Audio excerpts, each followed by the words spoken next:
2022 TET pass যারা আছেন তাদেরকে একটা কথা বলবো, লোকের কথা কেন শুনবো আমরা? আমরা আমাদের লক্ষ্যে অবিচল থাকবো। লক্ষ্যটা কি? দেখুন আপনি 2022 টেট দিয়েছিলেন। যারা পাস করেছেন আপনাদের লক্ষ্যটা হলো একটাই, সেটা হচ্ছে পশ্চিমবঙ্গের প্রাইমারি স্কুলে প্রাইমারি শিক্ষক হওয়া। এবার লোকের কথা কেন শুনবেন? সেই সমস্ত লোকের কথা যারা আপনাকে ডিএলএড করার থেকে শুরু করে, যখন আপনি ডিএলএড করা শুরু করেছিলেন তখন থেকে অনেক কিছু কথা বলেছিল। কেন করছিস? এটাই কেন করছিস? আর কিছু কাজ নেই? অন্য কিছু করতে পারতি।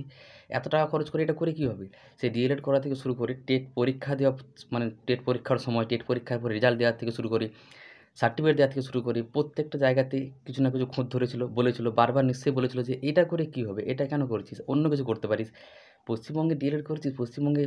এবার এটা একটা বাস্তব দিক এটা হলো, হ্যাঁ, নিয়োগটা দেরি হচ্ছে, কিন্তু নিয়োগ দেরি হতে পারে, কিন্তু নিয়োগ হচ্ছে না তো এমন নয়। যেমন ধরুন 17 সাল এবং 14 সালের, যেটা আমি আগের ভিডিওতে আমি বলেছিলাম যে 10 বছর বা 8 বছর পর পেল চাকরি তারা। কিন্তু 22দের ক্ষেত্রে কিন্তু এটা হবে না। 22দের খুব তাড়াতাড়ি নিয়োগটা হয়ে যাবে, সেটা আপনারাও জানেন। যে সমস্ত যে থার্ড ফেজ কাউন্সেলিং চলছে সেটাও কমপ্লিট হয়ে যাওয়ার পরেই নোটিফিকেশন, ইন্টারভিউ নোটিফিকেশন বেরিয়ে যাওয়ার কথা। তো দেখা যাক, সেটা দুর্গাপুজোর আগে হয়তো আর আসতে পারবে না, কিন্তু এবছরেই আসার সম্ভাবনা বেশি রয়েছে। সবথেকে বড় কথা হলো, দেখুন নোটিফিকেশন আর কিন্তু 2022-দের বাধা খুব বেশি নেই। এবারে নোটিফিকেশন চলে আসবে, ইন্টারভিউ নোটিফিকেশন, সেটা 24 সালের মধ্যে আসার সম্ভাবনা বেশি রয়েছে, এবং 24-এ আসলে হয়তো 25-এ ইন্টারভিউ শুরু হয়ে যাবে। তো সেই সমস্ত লোকেদের কথা কেন শুনবেন, যারা আপনাদেরকে প্রত্যেকটা সময় একদম ডিএলএড করা থেকে শুরু করে টেট পাসের পর 2022 যখন টেট পাস করেছিলেন সেটা, এবং সার্টিফিকেট পাওয়া পর্যন্ত, এবং সার্টিফিকেটের পরে এই যে এতদিন, যখন সার্টিফিকেট দিয়েছিল 2023 সালের 29শে এপ্রিল সার্টিফিকেট দিয়েছিল, তখন থেকে এই যে আজকে 24-এর, আজকে 26শে আগস্ট, এখন পর্যন্ত নিশ্চয়ই অনেক কিছু বলে যাচ্ছে। তো এখন পর্যন্ত যখন বেরোচ্ছে না, মানে ইন্টারভিউ নোটিফিকেশন, তখন আপনারা নিশ্চয়ই কেউ বসে নিয়ে অন্যান্য পরীক্ষার প্রিপারেশন নিচ্ছেন, এবং নেওয়া উচিত। সেটা বিশেষ করে কেন্দ্রীয় সরকারের হলে ভালো। কেন্দ্রীয় সরকারের অনেক পরীক্ষা রয়েছে, যেমন ধরুন আপনি যদি অঙ্কে ভালো হন, সিজিএল, সিএইচএসএল দিতে পারেন, গ্র্যাজুয়েশন করা থাকলে। আর যদি উচ্চ মাধ্যমিক তো সবারই রয়েছে, সিএইচএসএলটা দিতে পারেন যাদের উচ্চ মাধ্যমিক পাস, মানে অঙ্কটা ভালো রয়েছে। এবং যারা ইংলিশে ভালো তারা সিএইচএসএল সাথে সাথে এমটিএসটাও দিতে পারেন। এমটিএসের ক্ষেত্রে ইংলিশে এবং জেনারেল স্টাডিজে ভালো হলে সেখানে সুযোগটা বেশি পাওয়া যায়।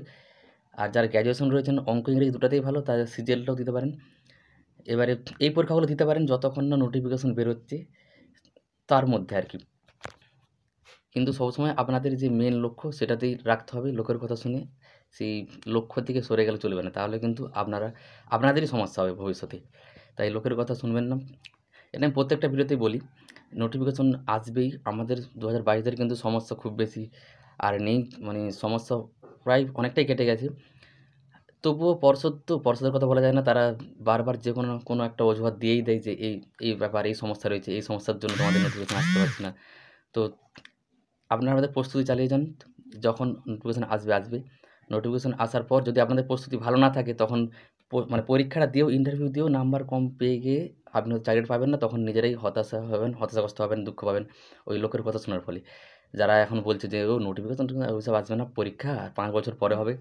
ইন্টারভিউ নোটিফিকেশনটাই হয়তো 5 বছর পরে আসবে, এরকম তো অনেকেই বলছে। 5 বছর পরে আসবে, তারও 5 বছর পরে নিয়োগ হবে। যেরকম এই 24-এর নিয়োগটা হলো 14 সাল আর 17 সালের। তো লাস্ট এই কথাটাই বলবো, আপনারা লোকের কথা শুনবেন না। অন্যান্য সব পরীক্ষায় দিতে পারেন। যাদের অঙ্ক ইংরেজি দুটোতেই ভালো, জেনারেল স্টাডিতেও ভালো, তারা ব্যাংকেরও পরীক্ষা দিতে পারেন, যে কোনো পরীক্ষা দিতে পারেন, সমস্ত সরকারি চাকরির পরীক্ষা। আর যাদের শুধুমাত্র ইংরেজিতে ভালো, তারা এমটিএসটা দিতে পারেন।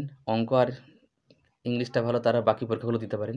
কিন্তু আপনাদের যে এই লক্ষ্যটা ছিল, 22 টেট পাস করেছেন, ইন্টারভিউ দিবেন এবং প্রাইমারি স্কুলের শিক্ষক হবেন, এই লক্ষ্য থেকে কিন্তু সরে আসবেন না। তাহলে কিন্তু আপনি নিজের কাছেও হেরে যাবেন, লোকে তখন আরও বেশি করে আপনাদেরকে আরও বেশি কথা শোনাবে। তো এই হচ্ছে ব্যাপার।